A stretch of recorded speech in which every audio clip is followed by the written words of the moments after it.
as we're finally here, MKOI on blue. Fnatic sticking to very similar bans that we saw yesterday. It was Azir, Unar, and Poppy that they kind of held on to for the majority of that series. And it looked like they're going to stick to that one once more. Notice the approach from KOI at targeting Poby specifically. They really want to narrow that mid lane pool and really set up Jojo for success. With Taliyah being available, I wonder what the priority will be. Do they want to cement themselves a strong mid lane pick? It looks like that's going to be the direction. And I think it makes a lot of sense for MKOI as well. Jojopyun, we saw in an interview with Hotspawn earlier this week, talking about how he feels like his side laning is now the biggest strength of his play, and he wants to try and show that now on the Taliyah. We'll have to see if he's going to have that capacity to take over in that side lane, and if Elyoya can go for something like that Pantheon to try and support this as this very strong mid jungle. I feel like, you know, the mid jungle pairing, as usual with Taliyah, is the most important part. There's a bit of a negation here as Fnatic look for the Galio, slam it in. So you expect that to be running into Taliyah here as an option to maybe pile on with a dive that thinks, yes, now to be locked in. Yeah, this is exactly what we saw yesterday from Fnatic. We've seen it from them previously. They round this out with that Kai'Sa on the third rotation, and they're just going all in on the dive. Now, does Supa try and react with something like that Xayah, take that early to try and keep themselves safe? Something like the Ezreal as well, which Supa has played excellently on. Yeah, I mean, having that defensive option, especially when you're very much expecting that Kai'Sa to come through from upset. KOI, when you've got yourselves the Taliyah, Pantheon is a very common champion to pair alongside it. We didn't see it yesterday, but look at the dive threat coming out from KOI. Yesterday, KC's approach was to play defense. Xin Zhao, Braum, try and mitigate the engage on the back line. KOI is saying, no, we're going to meet you on the front lines, threatening a dive of our own. It's also a call out on this third pick. Do you take the Kai'Sa? Great, take it. We've now nailed this Ambessa pick for ourselves, and we can ban away things like the Renekton, some of these bad matchups for the Ambessa on the top side, and essentially get to sneak that Ambessa in on blue side where she can struggle. And while the Ambessa talk there is really important, I love that you mentioned the Renekton, Dagda. I just think Fnatic straight away, though, do what they did yesterday in game one. They locked this full dive. It's not half committal. It is all in, and it feels like Fnatic comfort is the priority to entering a series based on the data we've now had. But it is showing the decision-making here on both sides. Fnatic have said, we want AD carry comfort, MKOI want top lane comfort, because you can see now Fnatic, they're targeting Supa, getting rid of those things like the Xayah that would do well in towards this dive composition, whereas MKOI, I thought they'd have a bit more focus on the top line, but more focus on the support. Yeah, yesterday we actually saw similar bans from KC with the Nico and the Rakan, and I do think that with the Poppy ban coming through from Fnatic, Rakan will be the priority pick for them. The question is, will KOI look to remove it and force Mikyx onto the Alistar like we saw from him yesterday? So if it gets taken away, that conversation about Supa losing out is one more. Let's finally see. Does Alistar get taken away? Do we get rid of partial dive? I mean, Nautilus as well as a side note. We haven't seen any of those Renekton bans that we were talking about. Rakan the priority instead, so this means Fnatic can choose to get a hard matchup into Ambessa top as a sacrifice for MKOI's show. And still manage to keep that counter pick in the support role if they really want to, and especially for a man like Mikyx, he is so good with that counter pick in that support role. So options here for Fnatic. It's just a case of where they want to try and put their focus. The Rek'Sai top lane coming through from Oscar. We've seen this from both top laners throughout the playoffs. Just that tanky, sustained bruiser that can go toe-to-toe with many top laners that are currently in the meta right now. They're going to give that counter pick option to Mikyx to try and help Fnatic get through the laning phase, because yesterday, that was one of the biggest concerns for Fnatic by going for this draft. You concede a lot of early lane pressure, especially when they were playing into things like the Varus. With the Tristana and the Alistar now coming through, I'm very curious as to what direction Mikyx chooses to go. I love this pickup from Supa though. Aggressive bot lane that can trade well against the Kai'Sa, but also something that you can buffer the rocket jump to get out of the buy engage, which is so crucial, and definitely something that we haven't seen a huge amount in that bot lane, but a great pickup in the current situation. And if this is a Gragas Oscarinin again, or if this is a Gragas top, I mean, or jungle gen. I think it's Mikyx Gragas. Do you think it's Mikyx Gragas? His famous Gragas support, one of his all-time favorite champions to play in the support role. Living in 2017, apparently, yeah. Well, I mean, the iconic times, most fans will remember him for his Mikyx the Mikyx Perks Yasuo Gragas bot lanes that they used to drive.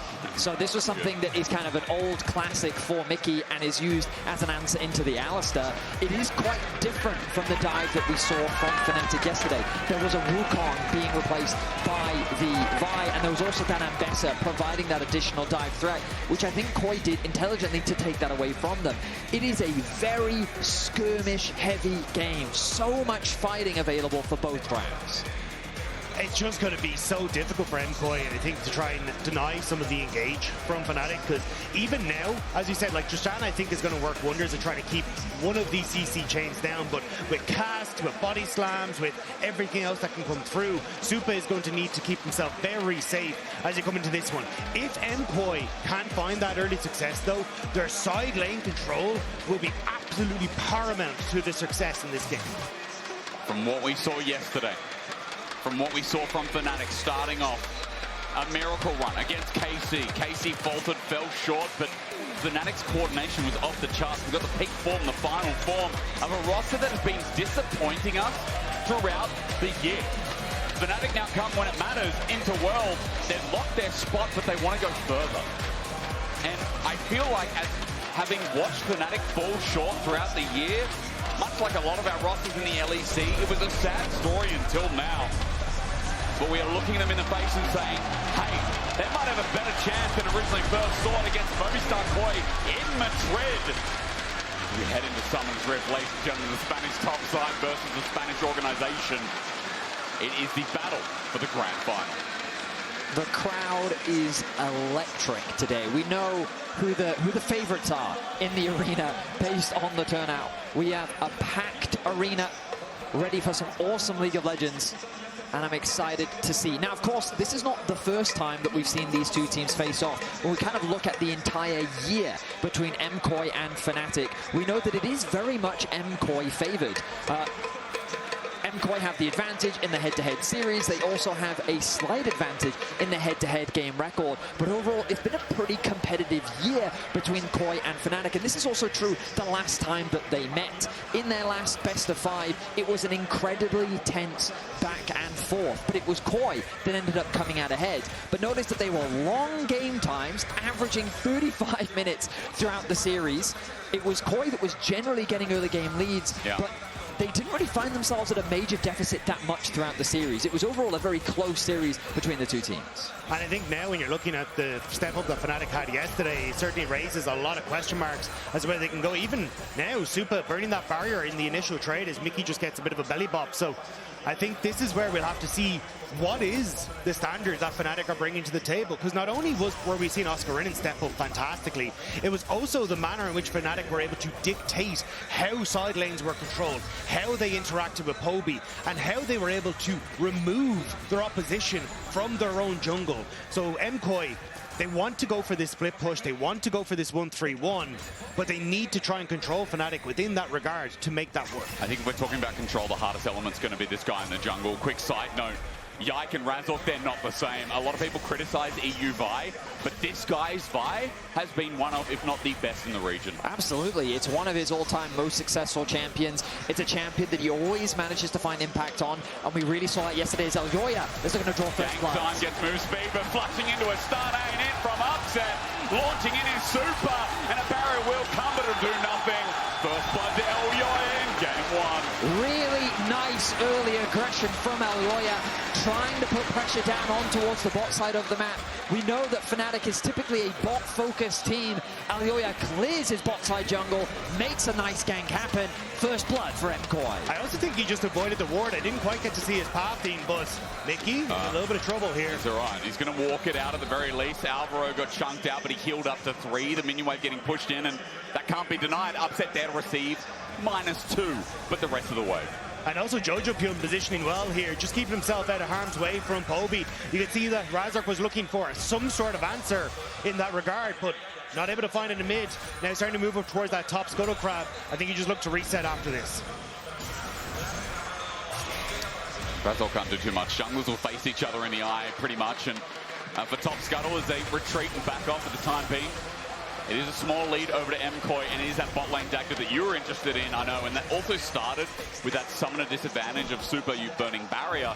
They're now massively ahead. Upset on a Kai'Sa early with no summoners. Scream's dead. And another game for me as Myrwn. Great trade as well. We're looking at top lane, and Oscarinin doesn't really have the healing capabilities this early, but he tries to get that Fury bar up. We'll have it now. We kind of look at the state of the game right now, and given the wave state, Upset was still able to catch a lot of that wave on the bot side, so even though he fell short, he still finds himself with a small gold advantage in the AD carry matchup. Vi is now hovering towards the bot side of the map with Elyoya looking for a repeat gank. I mean, this repeat gank is going to hurt. As I said, Upset has absolutely nothing to jump in. And a satchel charge. Upset about to die again.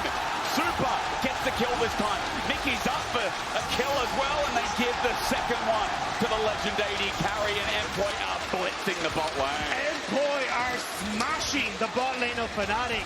It has been a focal point for Fnatic all split long, and MKOI are looking to make sure it has no hope of getting the lead in this game. Top is getting a little bit close as well, and it's in Myrwn's favor most of the time with the trades, but they are even, and Oscar heals it up a little bit, Praise Seeker in, but man, the bot lane from MKOI, when it's so important, when we're talking about how important that 2v2 is in the series, it really feels like they know where their bread is buttered. It's just because Supa has been just exceptional this year at how well he can transition these leads into taking over in team fights and being such the backbone of MKOI so often when it comes to these late game team fights. At Fnatic now, sure they will get the dragon, which is a nice little bit for themselves. But that deficit, those 2 kills towards an early Tristana are game-changing. I mean, to me, Elyoya really is the mastermind behind all of this. Those early gang spot just working flawlessly. Typically, we see Fnatic heavily investing into that bot side of the map, but the fact that Elyoya primed and ready here in game 1 to shut down that key win condition that we know Fnatic for. Now they've swapped Supa up towards the top side of the map. Grub spawning in about 2 minutes' time. MKOI with a firm grasp here over the early game in game 1. But that wave on the top side is in a terrible position. It's pushing in towards Supa. He is on Tristana, which makes the freezing a little bit more difficult. But Upset will still have to try and move up to get in position to take that wave control back. And you've got Elyoya now on that top side once more. So I'm curious how much attention is going to go into shutting Upset down. Keeping my eyes on Elyoya once again. He's now on the top side of the jungle. Razork in a similar position, but Razork, while the ganks have been happening, has been prioritizing farm. Now he has ticked over to level 6. A strong ultimate has just become available, meaning that Fnatic can look to make plays, and here's Razork shadowing Mikyx. Okay, it's just Mikyx going in, but Razork, Jens, I don't know if he was seeing he's level 6. Supa can get buffed out here. There is no buster shot to send him away. Alvaro and Supa, though, are super sus on this, and the body slam still connects, but it's onto the cow. Alvaro at half HP, instant flash away, and Razork doesn't pull the trigger of the ult. The fact that the Q was down from Vi meant that there wasn't really any follow-up there, so Alvaro able to just get the pulverizing escape with the ult underneath the tower. There was a turret shot as well, but Oscar's completely fine. He just burrows out, and Myrwn, as he clears that away, is now an ult down. TP being used from Alvaro to get back to top lane. The contest over the Scuttle Crab that Elyoya and Jojo feel a lot more confident in. Mikyx in a bit of an awkward spot here. Supa takes a massive chunk of damage down onto him.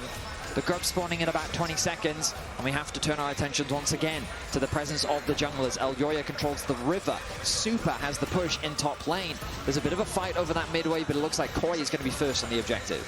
Yeah, I think this would be a terrible idea for Fnatic to try and contest. Yeah. You just don't really have the damage, and you're just happy to try and get any sort of farm on towards Upset at this stage. Because you can see like a 500 gold lead in the jungle, a 600 gold lead on that bottom side. That's not even to mention the coal that has been picked up by Supa. So even with this advantage, Supa is only going to snowball even harder. I think at this stage, try and make a cross-map play, and it looks like that's where Razork is already going to lend his attention. But I mean, if he goes towards bot, he's not going to find anything off Myrwn, that's for sure. And Ambessa can be safe, and Oscarinin can't really do that much damage, so 3 grubs and for a Tristana, guys. When you think about Ambessa and a side lane maybe later on with a couple of items, not a bad shout that MKOI are just running the early game right now on the rim. Absolutely, and I feel like KOI is a team that yesterday we were talking on the desk about how we look at the bloodiness of teams, how many kills they're getting within the early game, and it's KOI that leads the pack. They're a team that is ready to scrap. They're happy to skirmish. They love to try and make stuff happen on the Rift. And so when they have a lead like this, they know how to press the advantage. The biggest criticism I've always had of KOI is when they enter the mid-game, they blunder. They make silly mistakes. We've heard it from them on the Euphoria podcast as well. Both Jojo and Alvaro were talking to us about how they sometimes just make these really silly mistakes. It's like their brains just turn off. And we saw it in their series versus G2. They had full control over that game. They had the Galio in the top lane, overextending. Things quickly fall apart. We can backtrack to round one where the same happened with Fnatic. And even though Fnatic had some blunders in that series, it feels like both teams were kind of playing catch and ball. And so for MKOI, it's something that they share with Fnatic at the very least. And that's the thing. Coming into today, the question mark is, can MKOI clean up those silly mistakes? Because we have seen and we know the potential of this roster, and this is where I really do think the home field advantage will give them that edge of focus. They already find themselves with a 1.4k gold lead. Dragon is spawning in about a minute's time. That pressure is moving towards the bot side as Fnatic threatening a dive. On the Myrwn, the wave is up for grabs. He wants to clear it all, but Poby coming in to help the dive. The miss of the oldie from Myrwn and hit into a wall. Poby takes the kill, and Mickey helps the dive with the tank. And that's a little silly mistake from Myrwn there. He could have ended up backing away, not gone down. Now, because you actually get the cross map, you will end up trading at least on the plates when it comes to it. But I think Myrwn should not have been left alone there. Big shot comes out. Oscarinin, he's fine. He's the tank. He'll absorb the pressure of Jojo right now, but obviously Jojo didn't opt to ulti up to that top lane. The play was just too quick from Fnatic. But I think it was the right call from MKOI to put those resources bot. You have a Tristana that is further ahead thanks to this BF sword, and she will tear through towers. So that's where your advantage is in getting those plates and getting yourself further ahead. It's just that Myrwn needed to back away and not just stick around by himself. I like the lane assignments that Fnatic have set up, but Oscar's really starting to suffer in this matchup against Jojo. We know Jojo to be a hyper-aggressive mid laner. He loves to trade, and now Oscarinin is experiencing that firsthand. 113 CS already. Flawless CS coming through from Jojo. Dragon now on the field, and with that control that Jojo has, and with Elyoya in the river already, MKOI looking to get themselves another objective. It's the Sundered Sky and the Yuntal complete as well for MKOI. I really don't think Fnatic can take the fight, so they're going to try and find a pick instead. But great ward there will spot out Fnatic as they try to get into the bush, so it's wasted time from Razork not realizing he's been spotted. It's a good entry into this game for the Dragon, especially, or rather second Dragon, as Cowman starts ringing the bell in the crowd. It's unfortunate that you dress up for 5 hours as a potential, and Alvaro has one chance to pick the right skin that complements the man that's been here for 2 days straight, and he picks the high noon Alistar. What is the problem? Oh, flash, Razork, instant dive, and a bumper in. Now the Supa's up there, he buffers. A body slam now used, and a buster shot as well. Upset gets in range, flash away from Supa. Upset running in to get the kill, helped out by Razork, but it's a trade. Fnatic used everything to kill this Tristana. And now as Mickey runs away, he's trampled, he's stunned. Great body slam, gets him out of dodge. AD carries both in the dirt after the play.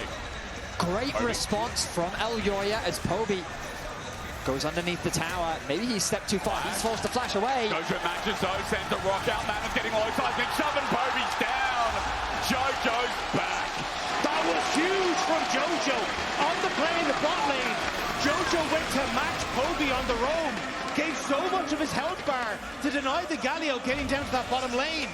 And he then punishes Poby for the overextension afterwards. This game is getting out of control as KOI find fight after fight. Elyoya is everywhere on the map, in the perfect position for the objectives, ready to counteract Fnatic's plays on the bot side of the map, and overall things are going all the way in favor of KOI. Razork might have been born in Madrid, but Madrid belongs to MKOI right now, and it's Elyoya who's coming down to the bottom lane to cover the play with the buffer from Supa, and even the flash forward from Upset. He tries everything to get the kill, but it means they're able to turn it around really effectively. The thing is that ulti from Mikyx actually increased the distance between Upset and Supa, making it harder for Upset to really get the damage down, and then Elyoya arrives, that stun to really lock down Upset, making it difficult for him to do anything. 0-3-2 now the scoreline for Upset. As we come back in as well, MKOI have full control over this jungle. Now Razork is getting the scraps. That's the gromp for now. But MKOI using that pressure to spread between mid, spread between bot.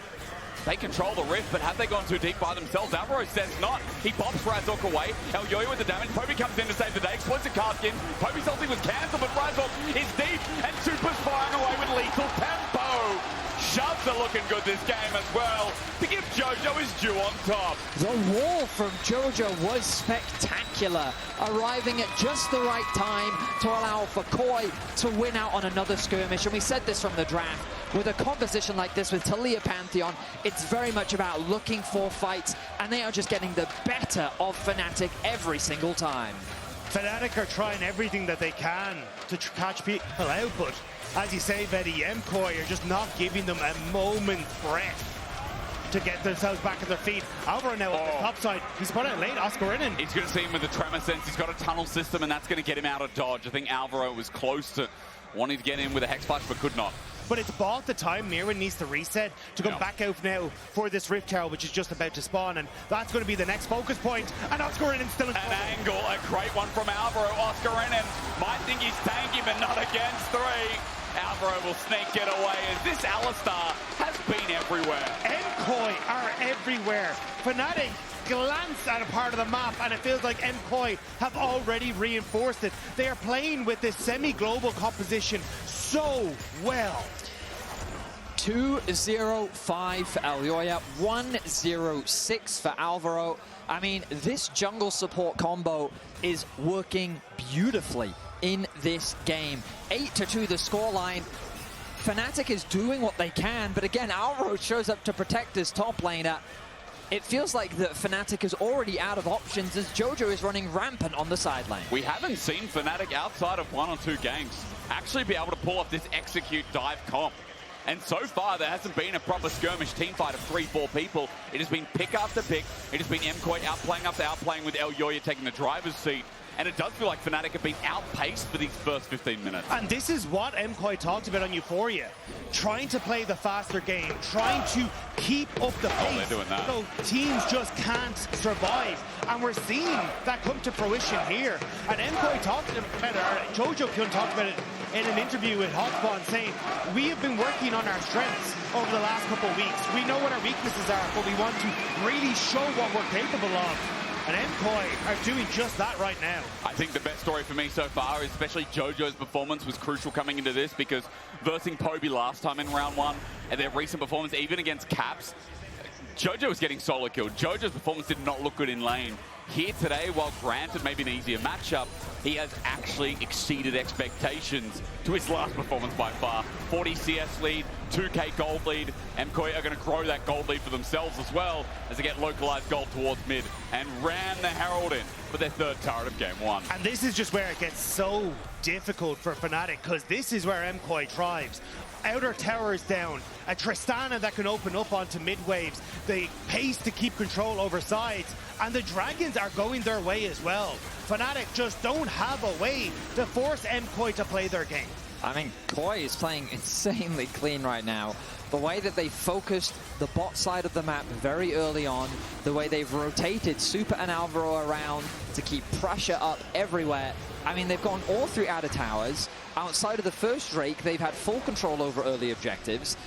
They're leading in the kills. I mean, this is one of the cleanest games that we've seen so far from KOI. Yeah. We now just need to see them close it. And that ultimately becomes the big question because, again, we talk about their ceiling. We know what the potential is of this roster, but we've seen them so many times make these silly mistakes that give teams ways back into the game. And with the vice script that they have on Fnatic right now, they can't afford to leave any of those windows open. And if we're talking about those windows, I mean, Fnatic can climb through it with this Vi, with this Galio, right? They launch, they send, they press their go buttons, and MKOI can be caught out. So I see that as potential, but I want to see MKOI, as you say, close out this lead, because at 5k, with the Tristana almost 2 items with Infinity Edge, and 2 Dragons this early into the game, it does feel like it is the glazed MKOI show, which is fitting, considering their success rate and their time at Madrid so far. The crowd's packed out, and we know, yes, for Fnatic partially, but man, MKOI are filling the seats. Fnatic are definitely trying to set up for picks, though. You can see the amount of ward coverage that they have on this bottom side of the map. And even Oscarinin on that initial reset hovered in base and waited to see if that TP play could potentially work on these picks. So MKOI at least doing their due diligence of push out waves, then enter into areas that are dark. Don't give Fnatic that moment to find picks, because that's exactly what they did yesterday in game number 1 against KC to get the lead in their favor. Let's see if MKOI are a different beast. Elyoya lying in wait. Fnatic moving around mid for now. No objectives up, and it's Mikyx clearing walls while Elyoya plays a patient game. Look at some of the items that have just been completed. Infinity Edge finished for Supa. It looks like Jojo picking up the needlessly large rod as well. He's just so accelerated on the Taliyah with a 2k lead over Poby. I mean, the Otacon has to be the next objective, and Fnatic, that'll be their opportunity to try and find a way back into the game. Sorry, I thought there was a gate from Elyoya, but turns out there was a line of tunnels. So Oscarinin, he just goes through and he's out every time. That was a second time around that MKOI have tried to find something on Oscarinin, but he survives. But it is Fnatic having to cede space as Mikyx, he's on the wrong side, and here's the TP from Jojo. He wanted to flank this. Elyoya even ultis in and dead, and an instant Supa with Infinity Edge just makes him meet. Silly positioning there from Mikyx. Didn't really have the pressure on the map to be that deep into the enemy jungle. And Elyoya has already demonstrated time and time again he's ready to collapse at a moment's notice. Jojo going to keep pushing in this side lane, getting good damage onto Oscar. The slow from their allies doing work. Yeah, another tunnel though. He's going to be okay, but you can see, as you said, the damage is starting to mount up quicker than Oscarinin can get these HP items, and it's going to get worse as well as that needlessly large turns. But this is exactly where MKOI wants Fnatic. As you say, like, Oscarinin can't stand in a side lane by himself. Poby can't really either. So MKOI are getting control over the side lanes. Supa already has push advantage in the mid, and MKOI are patient on making sure they're not giving Fnatic these picks, even finding a pick onto Mikyx themselves. As long as MKOI can keep this slow burn, it's exactly what their game plan wants. Fnatic, meanwhile, it's playing around this vision, isn't it? Myrwn walking in, Fog of War, Razork sets it up, Poby's going to ulti in, but Myrwn only just at the edge. Is Myrwn dead? The big question. Razork re-engaged in the whole of MKOI lineup. A weird ulti from Myrwn, but ignore that because Alvaro finds 2. Over the wall, Poby runs for his life while Supa jumps in, but El Presidente is now down. He ran in without the security guard. Jojo's isolated. Good pop-up from Alvaro again, but now the Oscarin's here. He'll get a shutdown. Elyoya also isolated. Mikyx dealing with Jojo. Elyoya helps finish that one as well, as Upset also died.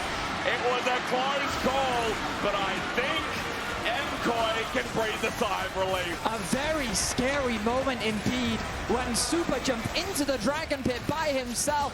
I thought that KOI was making themselves into another mistake. Myrwn does a great job of surviving here. A quick flash as he uses his mobility to get as far away as possible. The redemption buying him a little bit more time. 3 members of Fnatic find themselves now very deep, and it becomes easy for KOI to get the re-engage. And then even with Supa going over, this is where I was like, uh-oh, hang on a second, lads. But as you say, MKOI just hitting them with their wallets at this stage.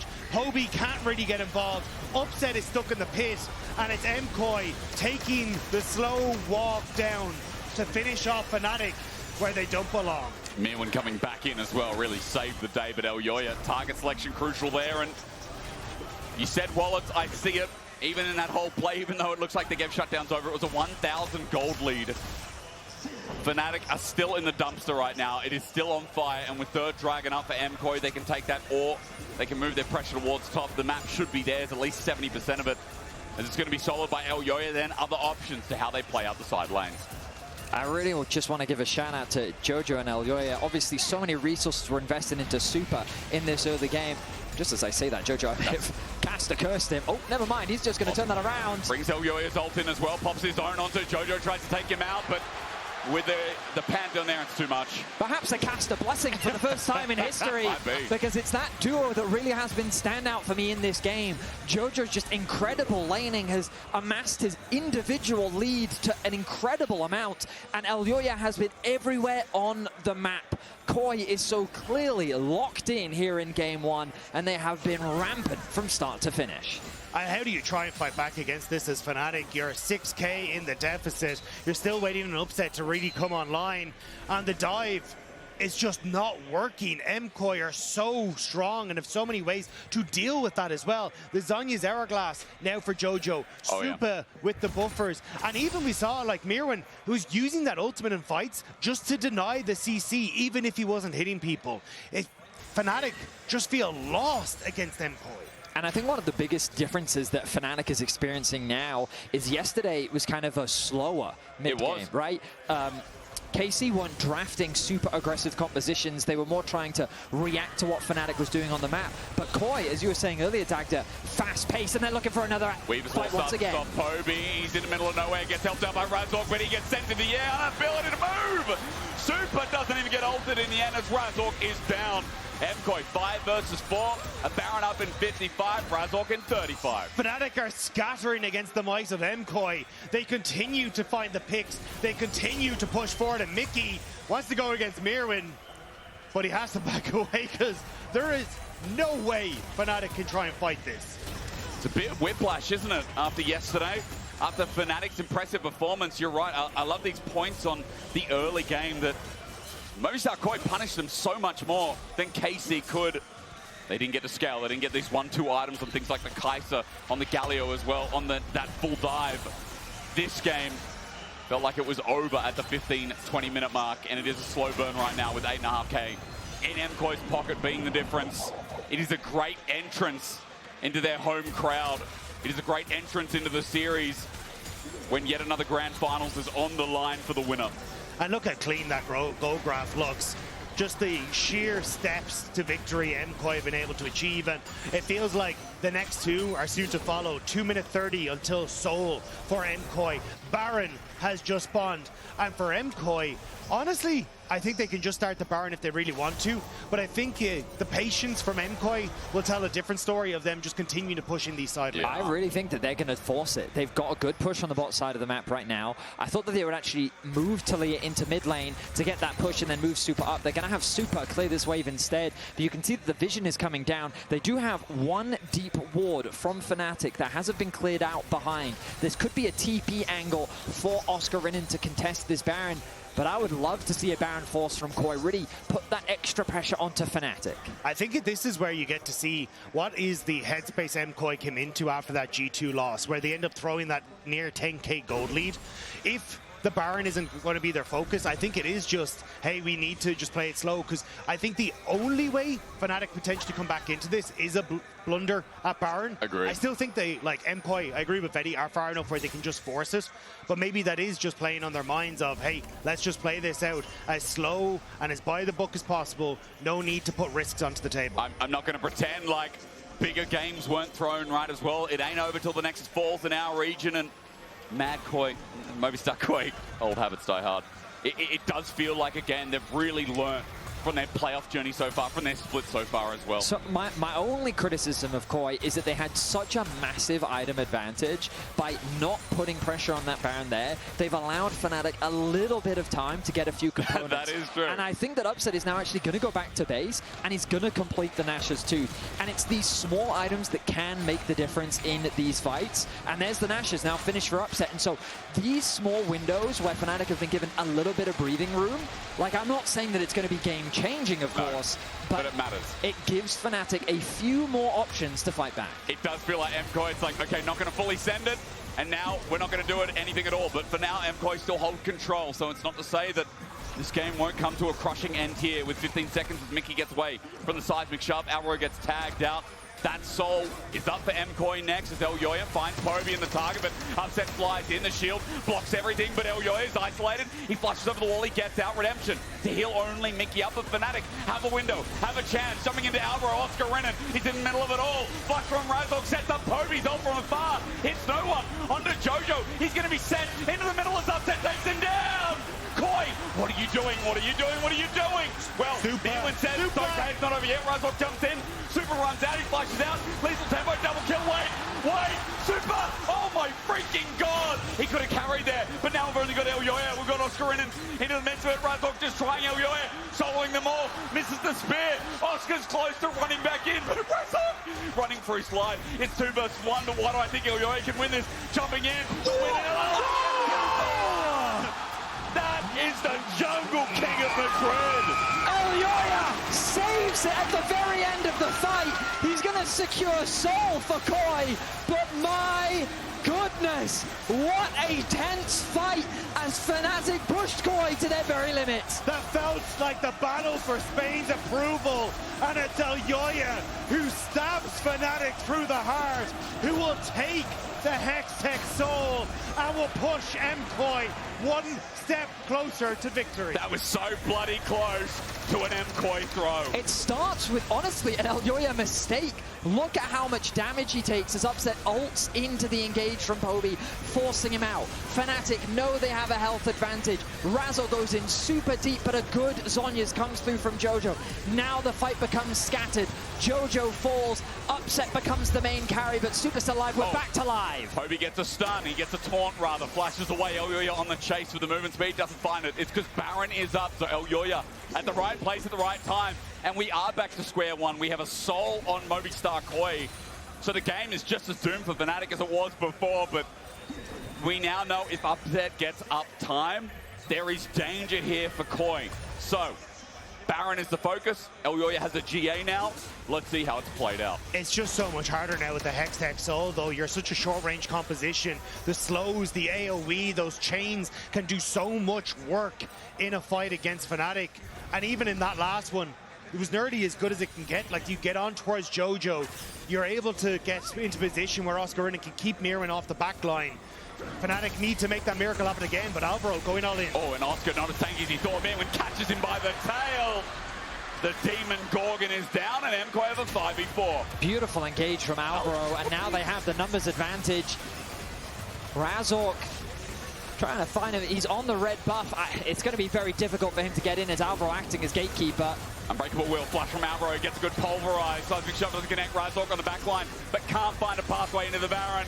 It ain't no 50-50. It's MKOI's 100% success around Baron for this game. Any small glimmer of hope that Fnatic was relying on is immediately snuffed out by a great engage from Alvaro. With the Baron secured, MKOI can set their sights on the base of Fnatic and look to close out game one. MKOI, there were slight jitters at that last dragon fight, but this has been clinical.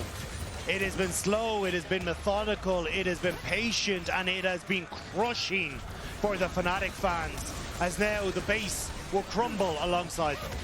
It's been an interesting charade, at least for Fnatic in this first game. One moment only, but MKOI, they have been the daddies. If you want to take it to the argument, Jojo sent in, but nothing done. Fnatic to defend this seems so difficult right now as top inhibitor's going to drop. Mid wave's getting pushed in, or rather, at least intercepted. 4 members with Baron keep the streamline of minions in the top wave, and Fnatic, this defense gets harder and harder. Poke damage is not even doing that much from Upset. MKOI, though, they don't need to rush this. They've done good damage on the top side. They have another wave now approaching in mids. Rather than try and play off the bot wave, they do seem a little bit indecisive here as Fnatic has amassed their members in the mid lane. But they're just waiting for the super minions to start stacking up in top lane. There's the first wave. KOI, looks like they don't want to push their advantage much more. Mikyx with a very deep position here. Mega deep. Mikyx with the flake of all flakes at 12,000 down. He's looking for Supa, surely. But who's with him? Question is this a famous Sven flank, or is this a flank that could change everything? Razork They found Jojo. Alvaro's by himself, but MKOI taking away the turret. Okay, they jump into Jojo, but he goes golden. He buys time. Poby's entrance does nothing. Elyoya runs in as well. They find one, and MKOI have Supa at full health, full ego, fully standing. He'll clear the right side of the fight while Poby dies on the left. When you thought Fnatic could come back to this game, where were you? It was one moment and one only, as MKOI are in front of a home crowd. It's Madrid, baby! Why the hell would they not beat down the foreign competition? Fnatic thought their colossal composition was enough, but they stand before a Spanish god, Elyoya, decimating Fnatic in the early game. Whew. What an impressive game one from MKOI, as they really made Fnatic feel the pressure here in game one.